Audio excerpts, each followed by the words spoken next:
the intro.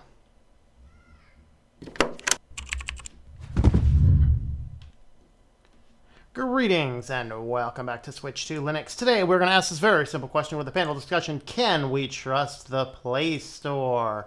And we have a couple different panelists on today. We got Ben, we got Dan, we got Quint. Hello everybody. How's everybody doing? Hello. Hey. Hi.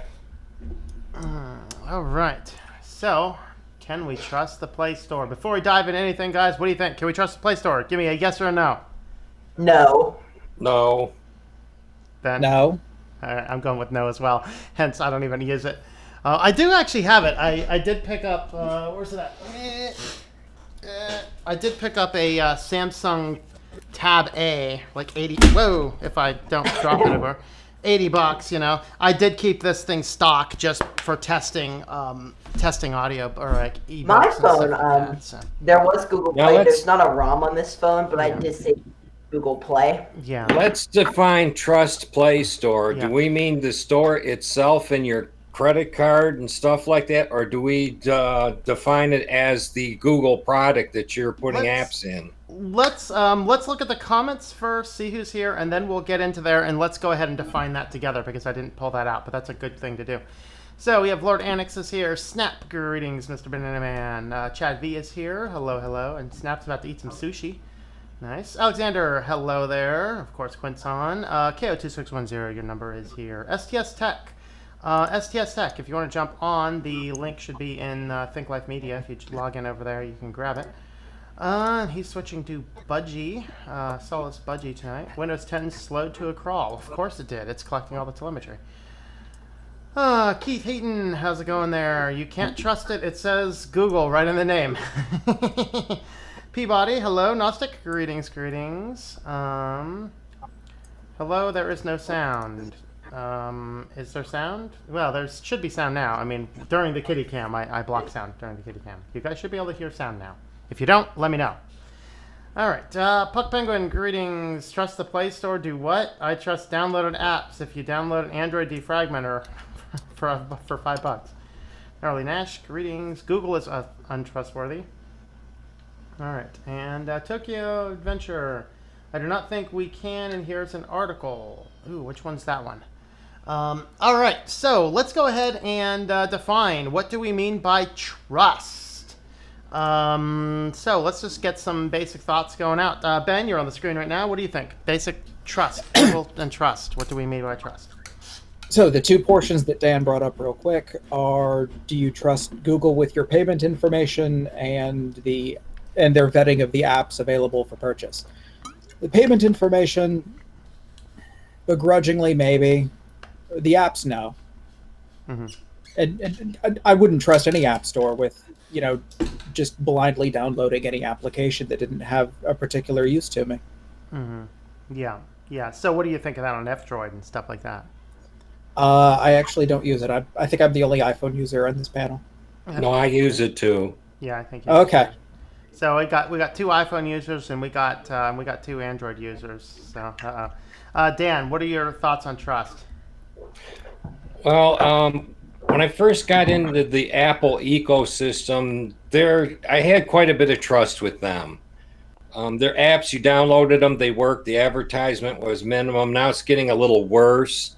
With Google, as far as the App Store itself goes, if you're going to use the Google Play Store, I would seriously look for prepaid cards. I believe they're available hanging around in your local department store. Mm-hmm. Use them instead of a credit card. Yeah. The apps, that's a roll of the dice because all it takes is one bad app that got in the store to brick your device. Yeah, and that's what happened with Pizza. His phone went into a boot loop. It turned out it was an app that was running a cryptocurrency miner, and it just, as soon as the thing would turn on, it would just ramp the thing up, and it caused the processor to boot loop. So He downloading still one won't app. get off of the he still won't get off of the Play Store though. He still uses it. Oh well. All right, Quint. Thoughts, trust in Google Play Store. What do you think?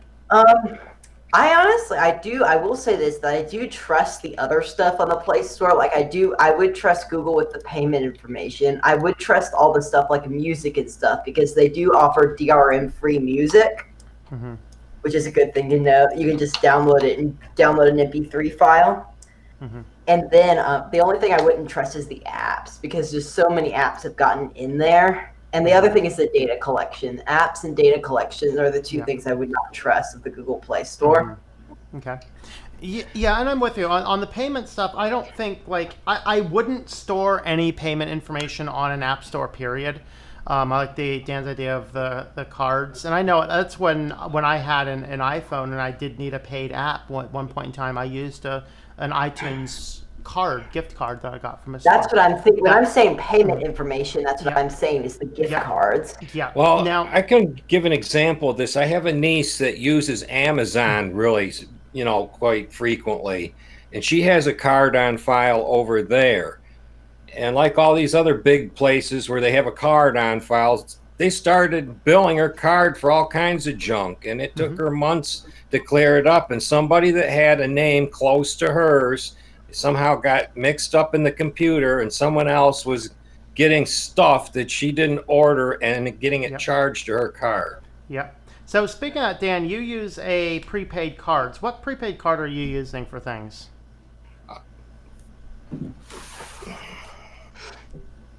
That. So okay, you got that one. But don't you have a The regular Amazon, prepaid as well? or not Amazon, Amazon does too, but Google has the same type of card, and it's got numbers on the back. I've already spent this one, so I don't care about the numbers. Yeah. And you just redeem card in the app. Yeah, and in Amazon, you can actually get a barcode, scan it at select stores, and actually refill the card without having to rebuy a new card.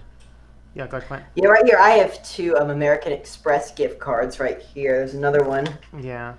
Over here, I'm just trying to cover up the number. Yeah, good to go. Yeah, so as far as payment information, so as far as applications, there's a few things I wanted to mention in this. So the first thing is, would I never do anything? So when I got this Samsung and brought this thing home, which is, this thing's like use it with caution type stuff. As long as it's never onto the internet outside my network, I feel fairly confident. I went onto the Play Store and I downloaded some very specific apps that had, high reputation. Like I did Amazon Kindle because that's one of the ones I got it for. I downloaded the two Nextcloud applications that I needed, and Firefox Focus and FB Reader and Canine Mail. All apps have a lot of trust to them. And then as soon as those were all downloaded, you go into settings, and I completely removed the accounts from the system, so there's no accounts attached to the thing anymore. So just do that and just grab it, because what ends up happening is we get so reliant on wanting to install apps. We become so dependent on apps that, as I'm talking about, de-Googling a phone, people are like, well, I need Google Maps. No, you don't. You need a web browser. You can access Google Maps with a web browser. The vast majority of these apps people are using can be done without the application on a website, because mobile responsive websites are a thing, jumping on and grabbing any old app is what the biggest problem is. Yeah, go ahead.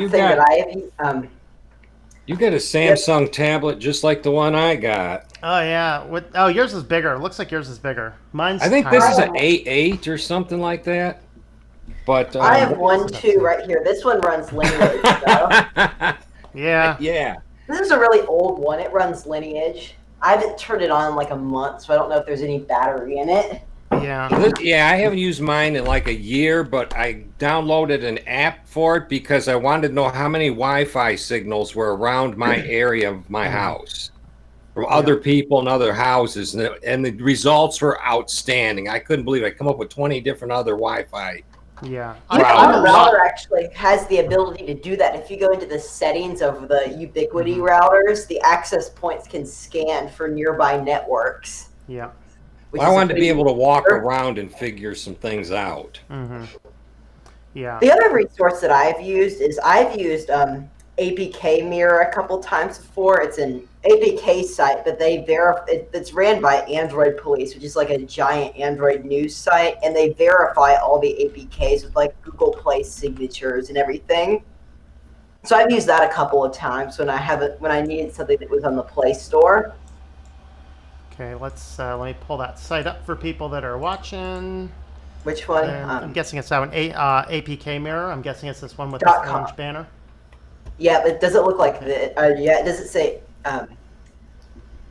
Is this it? Yeah, can you show screen share? Not on Hangouts over here, but it's on the screen. All right, so let's just look for Firefox. Okay, so you got Firefox Preview, we got Firefox Nightly, we got Firefox Focus, Firefox Lite. So, of course, my preferred web browser for general stuff, if you need a web browser on an Android device, you want to get Firefox Focus or Firefox Clar, because that one, it doesn't have GPS connections. It doesn't have the ability to access the mic. It doesn't have the ability to access the cameras. So you're not going to be able to do things like, chatting on it or things that require location services, which is exactly why I use it. And then you just download another one like Firefox or Chromium if you need something that will have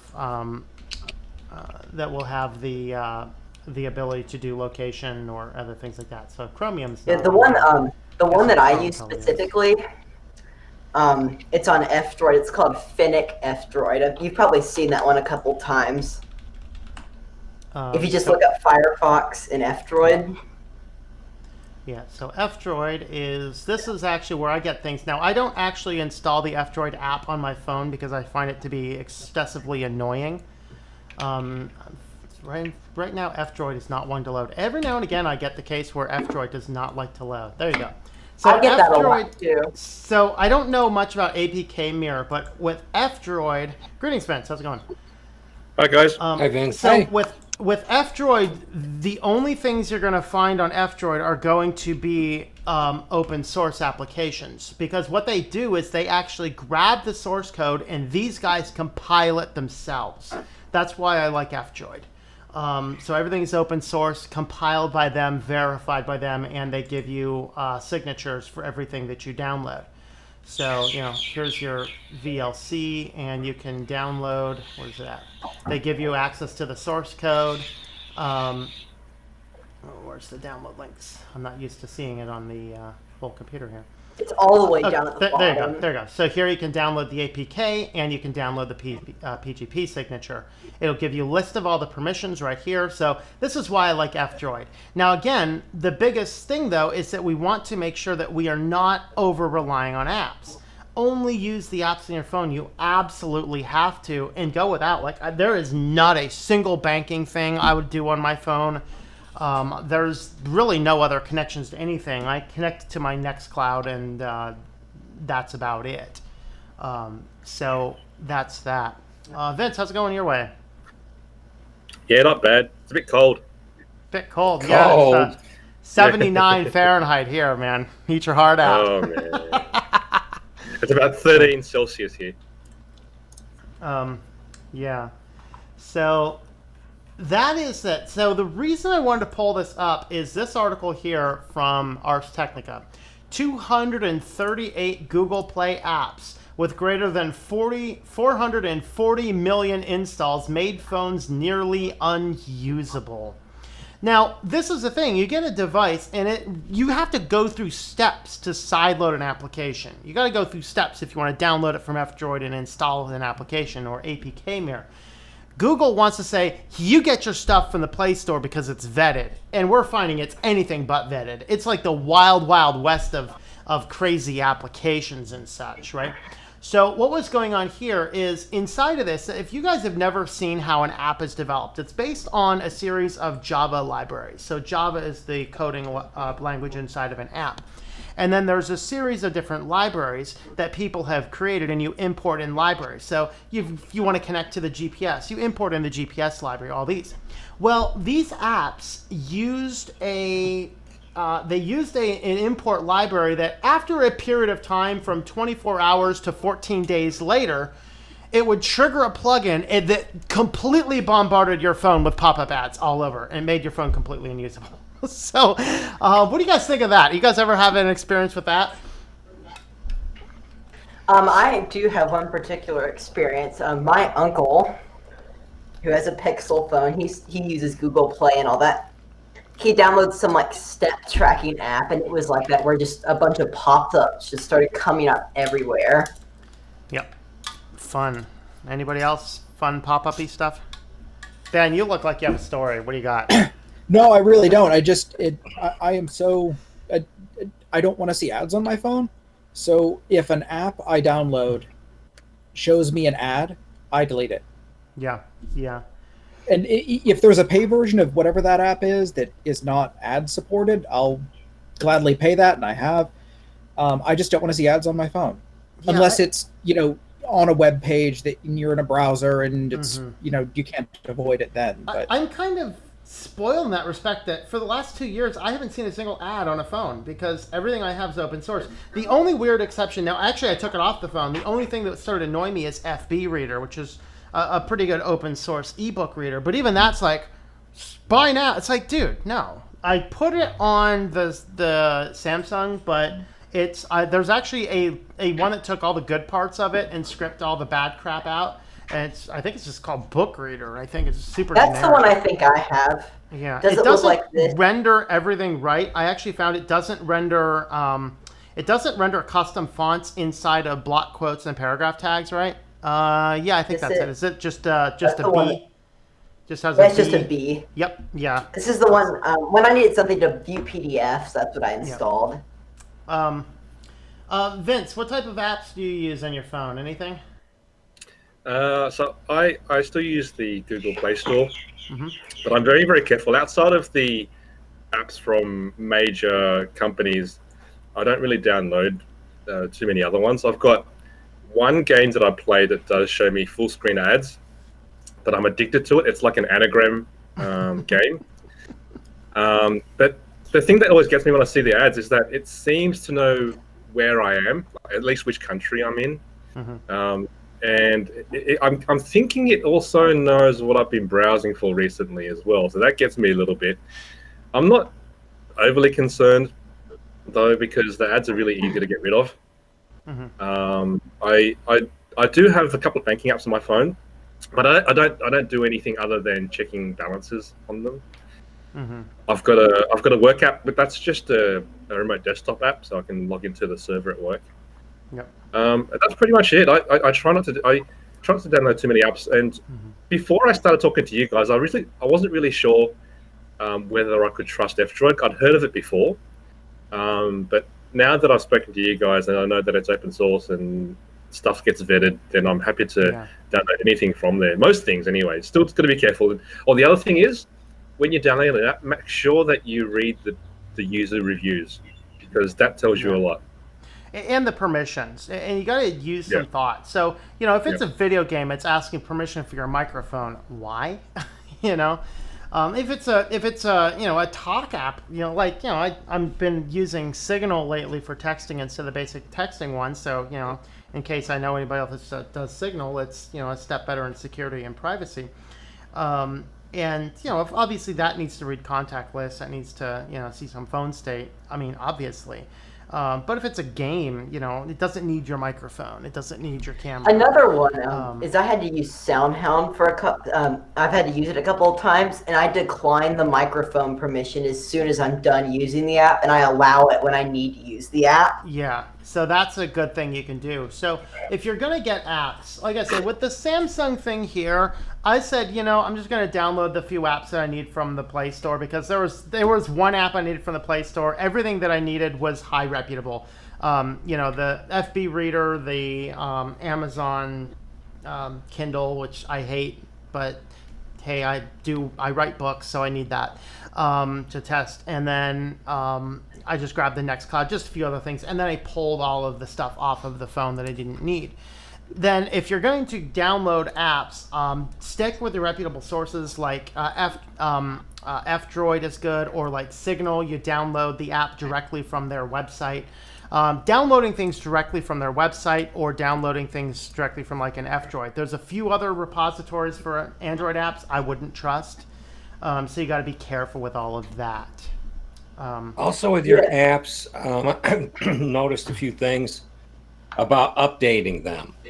I had a few apps. I have an audio player in my phone called FLAC, and it's a pretty good app because it allows you to put your music in a certain place in the memory in the phone, because you don't have any X storage, an SD card or anything on an iPhone. You just got to use what the phone gives you, and allow you to put the music in a spot that only that app can get to it.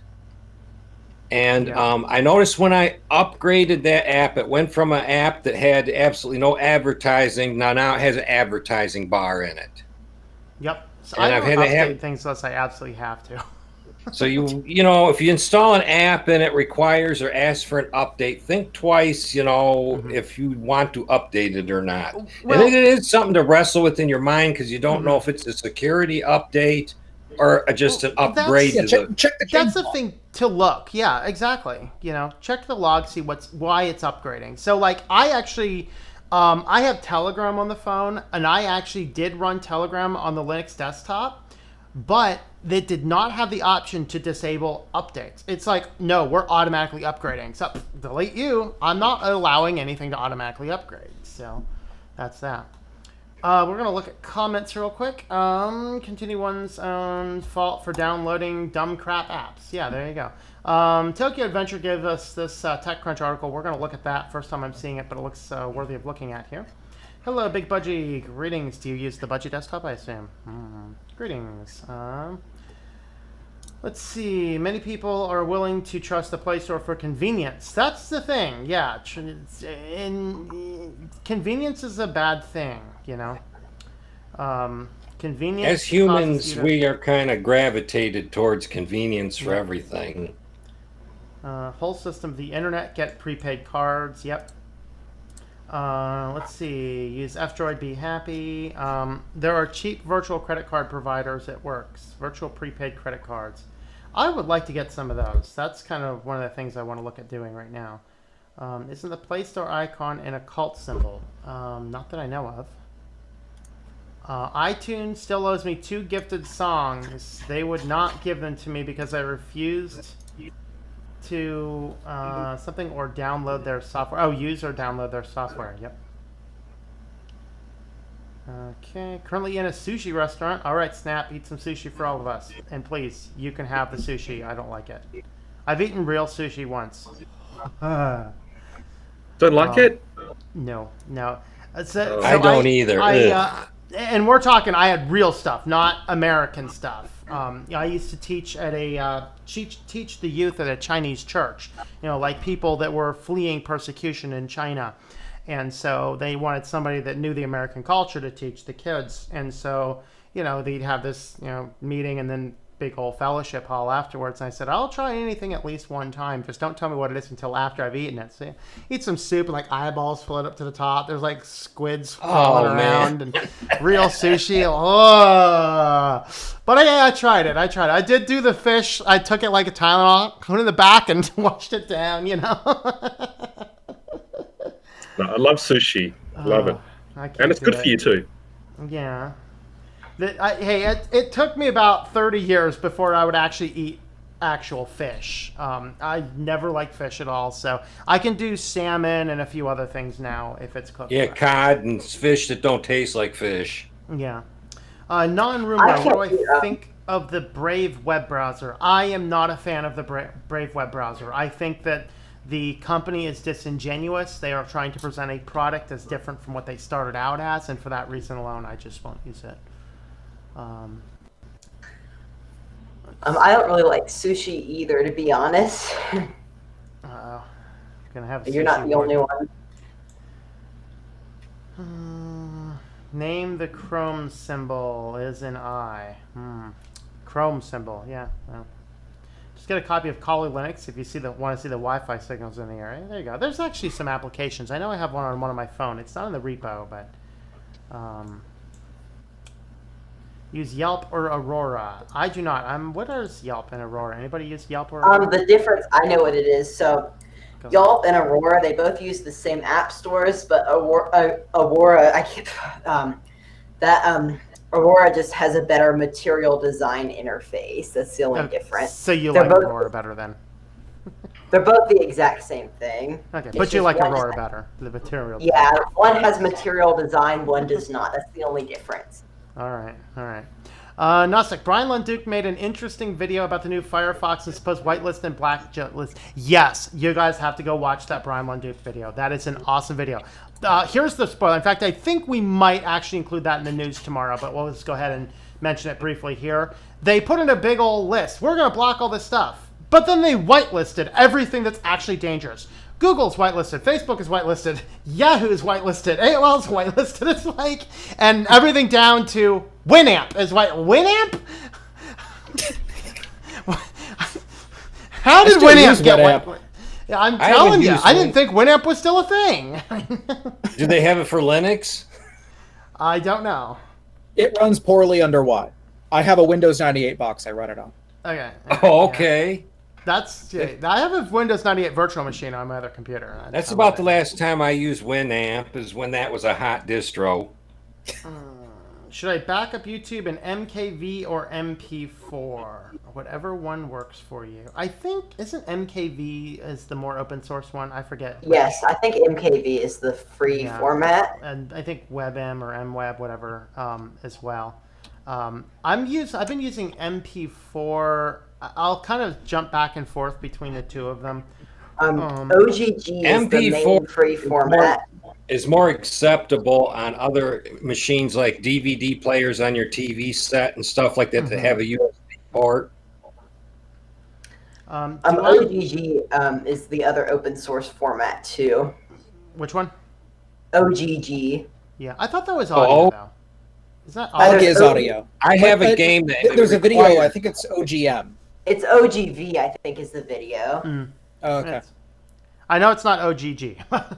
Yeah, OGG is an audio format, and I have a game that will not play MP3s, but if you convert the music over to OGG, you can have a radio in your vehicle for your game. Yeah, you want to know? You want to know what was so sad to me? There was a short thing.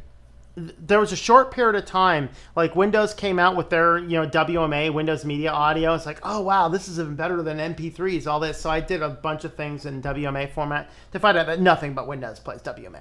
So I'm like, oh god, I did go back and convert everything. It's so exciting. I have a funny WMA story. Yeah, go ahead. The first generation of those, when MP3 players still had hard disks in them, the iPod was just brand new. There was the Windows Portable Media Center had just come out. I had one of these things. It was like a Game Gear sized video music player. Was that the Zoom or the? Yeah. Zoom. Creative made one, and somebody else made. I have 4 Zooms. Arcos. Yeah, I had an Arcos one, and I had a Creative Zen Nomad. That was a pretty cool one. Yeah, my Creative Lab Zen died. Like it would play MP3s, but if you had a DVD or anything else, it had to be in Windows Media Video. And if you wanted a bit rate, I think it was above 128. I can't remember. It had to be in Windows Media Audio. So I've got some stuff still in that format, and I just haven't moved it back out. But hey, you still have a Windows 98 box, so what's the big deal, I mean, really. So, do you trust Chromium-based browsers, or should we stay away from all of them? I don't completely stay away from them, but I don't use them for my primary. Well, let's name all of them that don't have a Chromium engine in them. Firefox, Waterfox. Any more? That's what I have them too. What's Opera? Is Opera its own thing? It's Chromium too. I thought Opera's Chromium. Yeah. What about It's really hard to find a couple. Wait! I got another one. Safari. Well, you forgot about Apple. Internet Explorer. No, Internet Explorer is going Chrome. No, that's Microsoft. Yeah, the original Internet Explorer, which is legacy. They're not. They're keeping it security patch for all the government contractors. That's about it.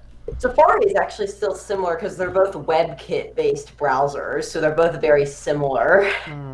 Okay, so Noxic says ever since Brave went to the Chrome engine, it stops working correctly. Loopy is on. How did I learn to code? Sitting down and learning. There's been like, I did a course in Visual Basic, or I'm sorry, Visual Basic and C++.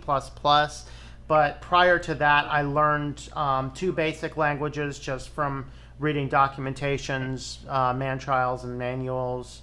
I learned, what I know about PHP just from a few books, mostly just tinkering and experimenting.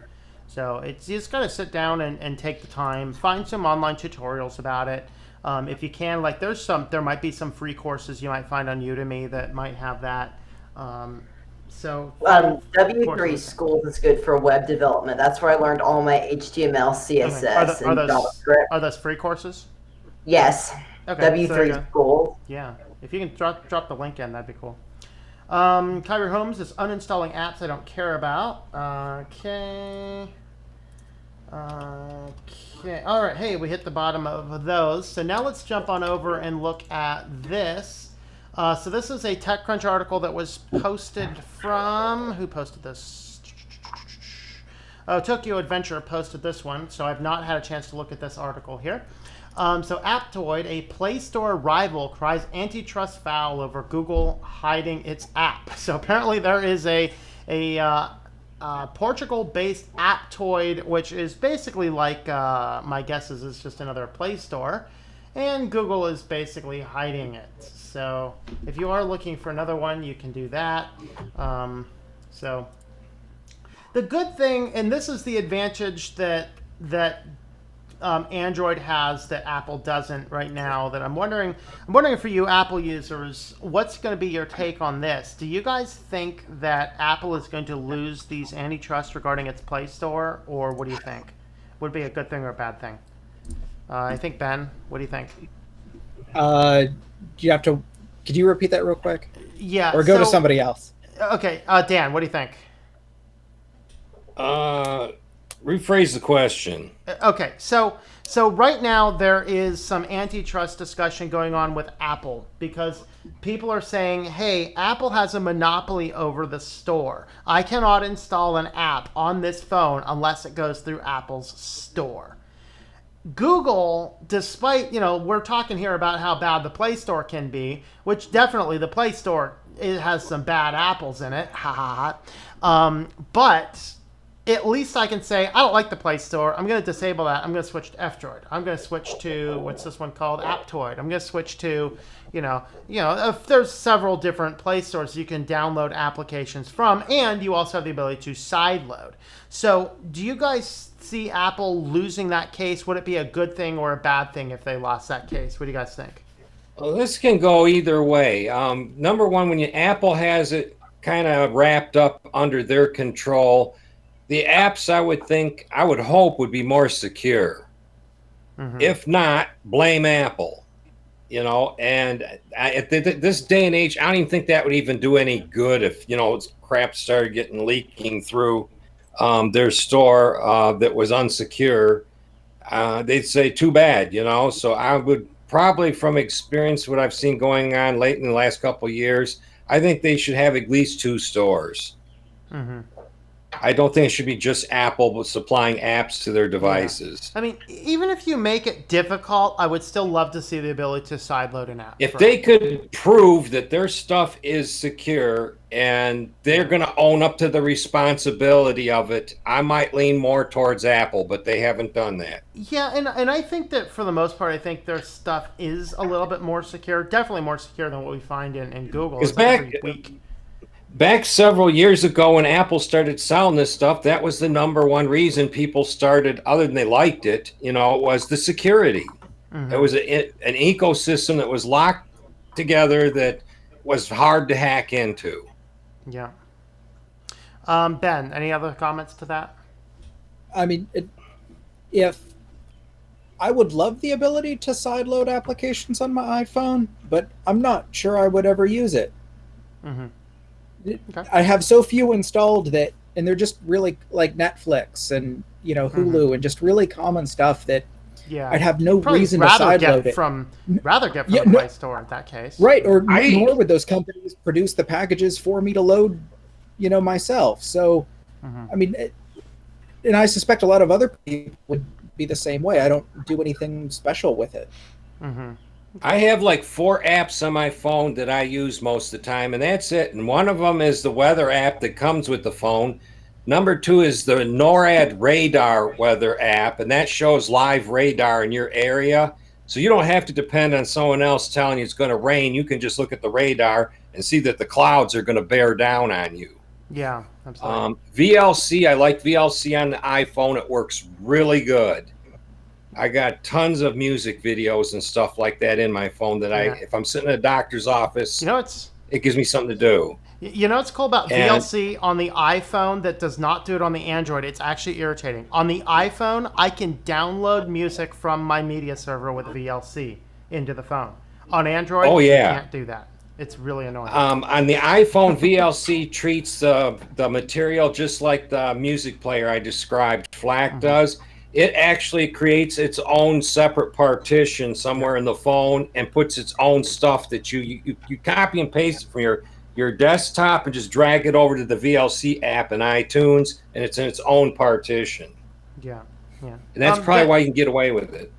Vince, do you use Android or Apple or Pine OS? So I've got an Android phone. My wife is an iPhone, Okay. and I for the life of me, I can't use her iPhone. I just don't know how to use it. It's just it annoys me.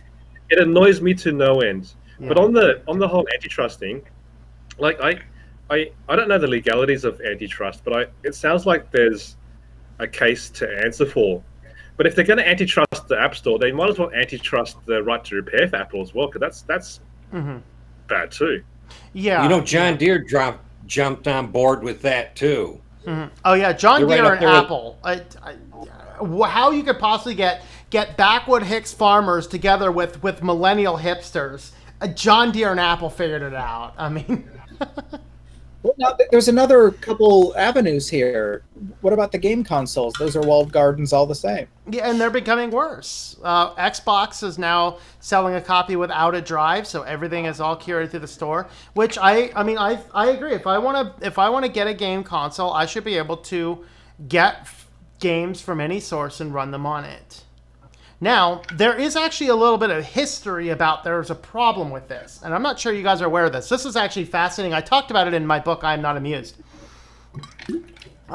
So, way back when the console war kind of started, we had only like the Magnavox Odyssey and a few others, and then this amazing video game system came out, the Atari 2600. It's under $50, right? You guys remember that?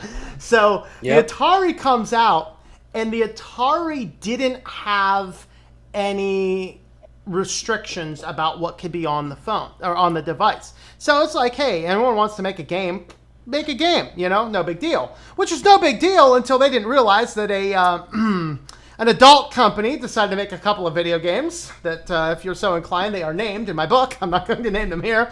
But they are very bad content in nature.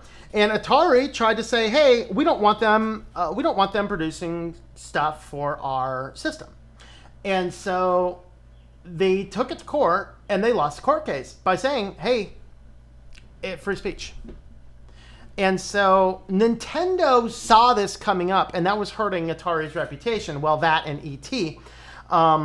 So Nintendo DRM locked their system. So Nintendo was completely DRM locked.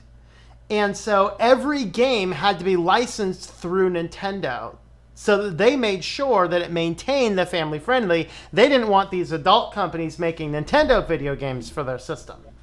Well, that ended up getting around that by taking them to court, because in the discovery phase, Nintendo had to define how they did this, and it allowed these licensing companies suing Nintendo to take the information about the chip, reverse engineer it. If you guys have ever seen, there's like 5 or 6 games that don't look the same as the rest of the Nintendo games. They are third-party aftermarket that hacked the chip, allowed them to play on Nintendo. That's how that came about. But ever since then, that's when DRM locking on games started to happen. and proprietary formatting and stuff like that. So then it was, do we want to license it, or do we want to allow it to be open so anybody can produce a system for it? And I'm okay with anybody can produce a system. I can choose not to buy said games. As long as we have a mechanism for society in place that somebody's not going to sell said games to my kids without my consent. And so it's a part of this personal responsibility, which is... Well, another way they're trying to get around piracy on games is with DLC, downloadable content. Yeah. You buy the game, but you only get a portion of it up front. Then you have to continue to buy pieces of the game as you progress through it. Mm-hmm. Yeah. So we're looking at, so the video games is a good example. We have the app stores. Let's go ahead and, since we're already walking through, let's go ahead and take a little stroll through the minefield, shall we? We've already talked about how packages, these packages, they're pulling in libraries, they're putting in systems, and they're packaging these apps as one executable file, and it's almost impossible to vet these. Is this much different from Snap's, Flatpak's app images?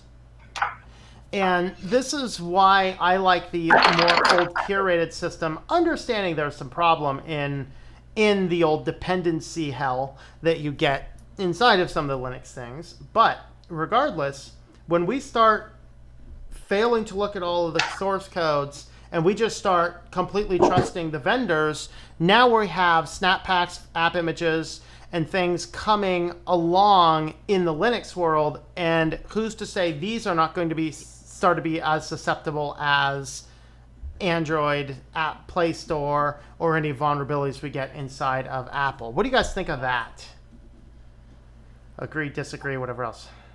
Ben, go ahead. I don't think it's that different, but I would say that open source is only good if you're willing to look at it. Mm-hmm. I mean, when you install a piece of software from a repo, it's already compiled. You're just getting the binary, unless you're on Gen 2. But if you aren't willing to go to GitHub and look at the source code, and how many times have you done that? Yeah. I mean, I can think of like a couple times I've bothered to go look. Mm-hmm. And it was all for something stupid and small. What you're How many at. people out there actually bother? Yeah, but here's the thing. The creators of the distro have vetted what's in the repo. And they haven't necessarily vetted what's in the Snap or the Flatpak. Although, yes, you're right, you can get in there and audit it.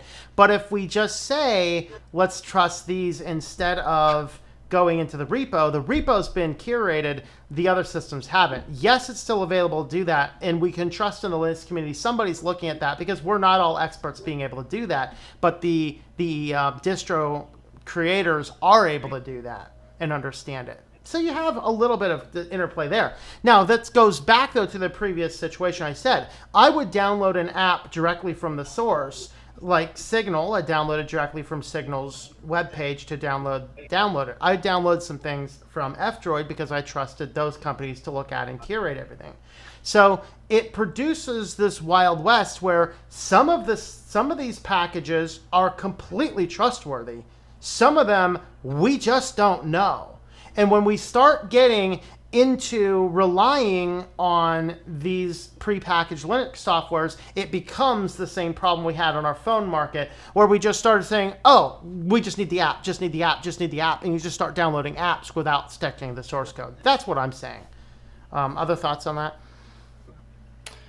When you haven't... Go ahead, Quint. One thing I was going to say, this is related back to the snaps and Flatpaks and app images, is that, I don't know if you remember, guys, it was probably about a year ago now, that there was a Bitcoin, since Snap, you can upload proprietary apps to Snapcraft, and there was a 2048 game that had a Bitcoin miner in it. You guys probably heard all about that. Mm-hmm. And that's when all this stuff started to come up, like, do we actually trust the vendors of these Snap images? Which, if they allow I wish Snap would only allow open source apps, but they don't. They also allow proprietary apps. So that's one thing to consider: is do we trust these vendors? Yeah, and that's their entire model. That's what they said. Go ahead, Dan. Yeah. And like Quint is saying, you go get a Snap package or a Flatpak. There's no guarantee that Flatpak or that Snap pack was from the same open source code that's available for you to read. Yeah. And the question So somebody becomes, and like for Snaps, Alan Pope could answer this question. Can you open that up and see it? So for example, an ebook, right? I do ebooks and write ebooks and stuff. An ebook itself is actually just a zip file that is renamed EPUB, right? And you could actually take an EPUB file. Now, it wouldn't work for a Mobi, which is the Amazon format or whatever else. But for an EPUB format book, you can take an EPUB book, you can change the extension to .zip, and you can open it in a zip archiver, and you can open that thing up and see what's in it.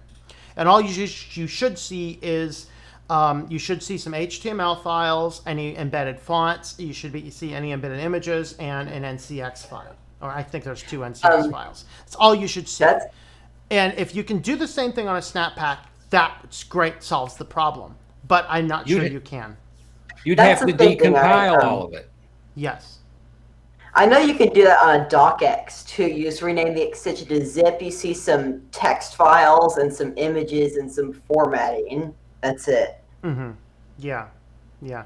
So I don't know which of all of those applications you can or can't do that. I'm not sure if any of those do or don't. That's kind of the thing that I would like to see. Vince, you have something to jump in? What's to stop someone, even if you can look at the Snap Pack, what's to stop someone still obfuscating the name of whatever file you're looking at or hiding the name? Because I think, wasn't that what was the problem with, going back to the very beginning, that Play Store app, that they changed the name of the actual advertising part of it, and people couldn't tell what that was anymore. Mm-hmm. What's to stop someone doing the same thing in Snap, even if you could look into it, which I don't know if you can. Yeah, so it depends on how the dependencies are compiled and things like that.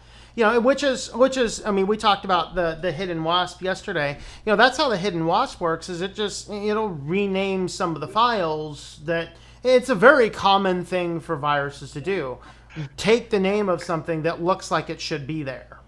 It just isn't supposed to be there. And that's how the antiviruses do. Like, here's a file, here's what that hash should be, here's what it is. That means there's a problem. So, all right, so Windows Agent. Snaps and Flatpaks are bloated, and it's better to get packages from the repos or compiling it. Yeah. Anything else on that thread before we jump into the comments again? All right, so somebody's trying to keep a copy of videos that they like from disappearing from YouTube. Yeah, YouTube DL is a command line tool, very easy to use. There's another one. Dan, don't you remember the name of this one, or was that Joe I was talking to? There's another one that is it actually has a good GUI interface as well. Let me see if I think It's called Clip Grab. That's it. Yep, Clip Grab. So if you need a GUI application to grab YouTube videos, grab Clip Grab. It should be in your repository on Linux. YouTube DL if you are a command line guy. So either of those will just allow you to grab YouTube videos. My channel, of course, is anything that shows up on my channel should port itself over to BitChute. The live streams don't, and that's another reason why I cut my videos and repost them. I want to warn people, stay away from the 4K video downloader. That's another program that's similar to Clip Grab. Yeah. And it's got a bunch of malware in it. So that's how I wound up with it. Yeah, that's actually what Name said. He said he just bought 4K video downloader. Uh-oh. Is that one on Linux? There's a Linux equivalent that's available. What I experienced was a lot of ads overrunning the whole program. Oh, that's exciting. It's something I would not trust. It's also a YouTube DL GUI as well, if you search for it. There? Do you know the name of it, or is it just YouTube DL GUI? YouTube DL GUI. Oh, okay. Good enough. Let me load up Synaptic and see what I have here. YouTube DL will also do a download archive that you can keep so that you don't accidentally download the same video twice. It's called GYDL. Is the name of the graphical YouTube DL. I do not have that in my repos. Clip Grabber will allow you to designate a folder for it to put all its grabs in. So like I put a folder inside my video folder and named it Clip Grabber, and then set Clip Grabber up just to put all the grabbed clips in there. On I Put the tried to link. see if I could Mint, find I it. do It wasn't not- in the App Store. It wasn't in GNOME software. I didn't see Clip Grabber. I've got I did YouTube. not see the GUI for YouTube DL on Mint. Let I'll me look at put the, Arch. I'll put the link in the Oh, chat. did you? Yeah. Excellent. Use new pipe apps for downloading YouTube. Use Apple, then talk about it. Well, you know, I mean, I like to talk about Apple all the time. I've had my Mac turned on a few times this week already. I think I turned it on 3 times yesterday alone. No, there's Some of you content creators do make some really good videos on how to do something that nobody else has made before. And them clips, sometimes you want to actually download a copy so you can remember how to do that process. Well, I just noticed this. I opened up my browser to look at the source code on GitHub for the YouTube for the GUI DL program, and I saw this thing in the toolbar that said recommendation, and now Firefox is like recommending you browser features. Yes, it is. That's why Firefox is becoming of the devil, I'm pretty sure. CoinMarket app killed his Nexus 5X. Got it removed from the goods and replaced my phone. Yeah, that's I think that's what happened to pizzas. That's actually why my network and my phone actually blocks all known cryptocurrency miners. Pizzas was it was an audio player. What's it that? was just like a music audio player app, and it basically caused his Nexus 5X to boot loop. Windows 10 has gotten bloated. Didn't he just Windows get 10 that phone? I think Yeah, he died did. of He it. basically what he was doing is he was recording a video about different music players on Android, and the one music player that was in the review had the Bitcoin miner in it. Yeah, he for the longest time was all built up. I want this phone. I want this phone. And then he gets it and then he breaks it. He has a And Nokia here's- phone now. Here's the funny thing, though, Dan. If his parents let him install Lineage, he could have gotten the phone back. The only Yeah. reason he could not get the phone back is because the bootloader was locked. And I told my parents about once this contract is ending in October, I think I'm just gonna buy an unlocked original Google Pixel and install Lineage on it. Yeah, there you go. I think Samsung 9s are getting cheap now too. The only ones that support, I looked into that. The only ones that support that are the international models. The U.S. Okay. models do not support. Can you have still- to have it. Can you still It doesn't- use the international models in the States? It doesn't work on Verizon. It's GSM only. Well, it will work in Verizon in a few months. They're actually Yeah, killing isn't their CDMA Verizon moving to systems. GSM? Yes. By the end of the Are year, they according to moving- my sources over there. Wait, is Verizon moving to GSM? Yes. Yes. Yeah. I had no What's idea. going to happen to all the Verizon phones that are out there now? They will stop working. You've You've been telling me my iPhone's going to quit working? No, most it's GSM. most of your iPhones are dual SIM. Yeah, so like 'Cause my my iPhone iPhone's SE Verizon. is dual. Yeah, no, if you have it, like I think the SEs and newer are all dual SIM, so you can they'll run Mine's on a both 7. systems. 7? It should be. Mine's I think a it's 7. dual. I think Yeah, it's probably dual. is just a 6. Which ones? I think the iPhone SE is just a smaller iPhone 6. So Yeah. the 7's newer than that. Yeah. Thank you for telling me that, Tom. Now I can get a OnePlus 5T. Yeah. Yeah, that's for I settling my love that. nerves. We have I a love we have a that phone. Verizon guy at my biweekly business meetings. So I was sitting next to him a couple weeks ago. So we were talking phones and stuff. Yeah, Around here, love the Verizon OnePlus is about the 5T, only but thing it's, that works everywhere. It's Yeah. GSM only.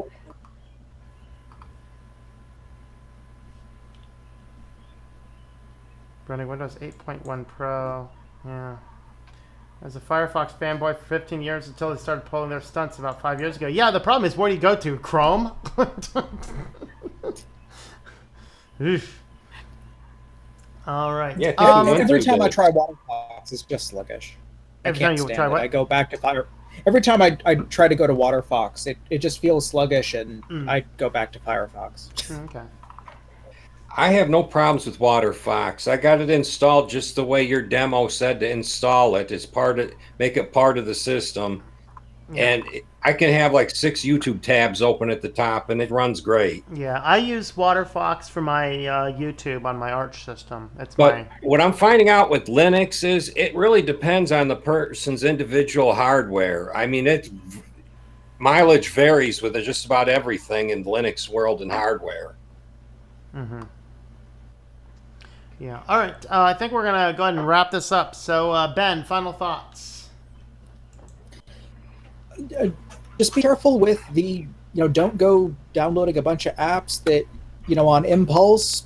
Take a peek at the user reviews like Dan talked about earlier. Make sure it serves a purpose in your life. And if that purpose goes away, get rid of the app. Yep. Dan?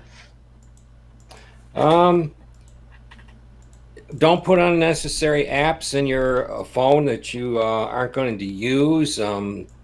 Like Brian was saying, take a look at what the literature is that goes with it. Some of them have very poor literature. I would tend to stay away from that. Also, when an upgrade is available and you read it, make sure it has a good description what it's going to do to your app. Some of them are pretty poor at describing that either. It'll just say bug fixes and improvements in some cases. Yeah. And that usually ain't good enough for me. If you're going to shop at the Google Play Store, use prepaid cards. Don't put your own wallet at risk. I would get apps that are you're going to really use them for what you pay for them. And just be safe with your phone. Don't load it up full of stuff that's going to cause it to brick.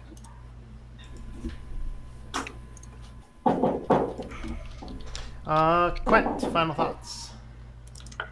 Really, I would just say don't try to avoid the Google Play Store for apps. Use F-Droid if you can, and if there's an app that's on the Google Play Store that you really need, get it from a reputable source like APK Mirror. All right. Vince? What those guys said. What we said. All right. I'm not sure what I said. Well, it was good either way, right? All right. Yes. I'm trying to let's see. Good intentions. There's a road paved with good intentions. Yes. All right. Us Apple users, we have no other choice right now other than to jailbreak our phones. Mm-hmm. And that doesn't always turn out great either. You can brick your phone doing that too. Yep. All right. So I've never found it limiting to just use the common apps that. And there's not that many of them either. I found the iPhone, if you're not going to customize your phone, I find the iPhone actually a little bit better than the Android phones. If you're going to customize it, I find Android pretty good. So, yeah. As far as my end, a couple little things. Of course, I will be doing a stream in 1 hour. I just put the link for that in there. Apparently, the Pope decided to change the wording of the Lord's Prayer, so we're going to talk about that. Go figure. All right, go figure. The second is my 5th book hit the Kindle store last night, so there is what that looks like there. So the book is called Happy Holidays, and it is specifically it is a book about the origins of holidays and such. And I will post a link to that in the chat as well, so you can check that book out. So that is what I have. So that will be about 1 hour. We'll be streaming on the other channel there. So with all that, let's see if there's any final thoughts here in the comments. Any guys use IceCat browser? I don't. I've never heard of it. Yeah, it was like an ESR old Debian Waterfox, or like Firefox. Debian did these. You had Firefox IceCat, And they did Was that related Thunderbird. to And, Ice Weasel yes, yeah, because and Sea Monkey? I don't Those know are the about that two one. I remember. Yeah. Sea Monkey is just a continuation of the Netscape style browser where you have like a built-in HTML editor Fun. and mail Oh, the reader old all in Netscape one app. communicator? What? Yeah. The old Netscape Yeah. communicator Hey, stuff? my first Basically, like the website same was thing. built on Netscape Composer, man. Took me a good 3 hours to actually download that have, 15 megabyte file from the internet. Man, that was huge. I actually have SeaMonkey installed because it's one of the only browsers that still supports Java, and I've needed Java occasionally. Yeah. Jailbreaking has gotten more difficult. Apple doesn't seem to want you to leave their walled garden. That's right. Yeah. All right, we are going to go ahead and let me see. Is there a cat in here? Hey, cat. Is there a cat in here? I don't know if there's a cat in here or not. See if I can summon. I guess Kitty. Apple's coming out with Summon. iOS 13 or something like that. I'm still on 11. I just refuse to update my phone anymore. My summon spell worked. I summoned the kitty cat. Come here, buddy. Come on. Come on. Come on. Jump. He knows the routine. Yep. Come on. Come on, buddy. Come on. You gotta come up. I'm not picking you up. So lazy. There you go. All right. Let's go ahead and feed the kitty. Oh, let me make that full screen for you guys. There we are. He's not lazy. He's feeling his age. Yeah, he is. CJ, get your paw in the bag. Everyone loves it when you get your paw in the bag. Or his face. His face is good too, you know. I like the paw. There you go. I'm a fan of the paw. Got the paw. Go on, buddy. Get the paw going. He's like, ooh. They are finger looking good, aren't they? Come on. Get it. Get it. Yeah, he got it. There you go, buddy. All right. That's all you get because you can have 2 more later.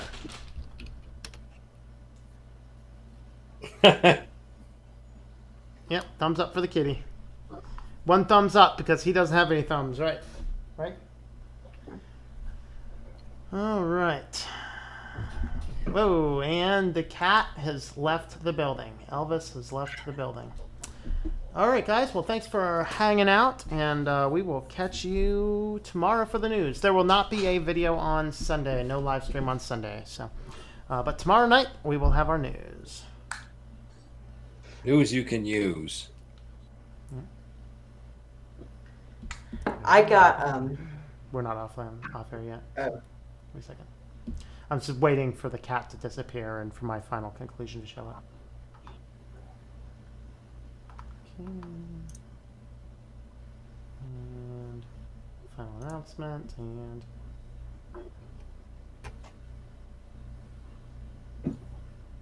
I think that's good enough.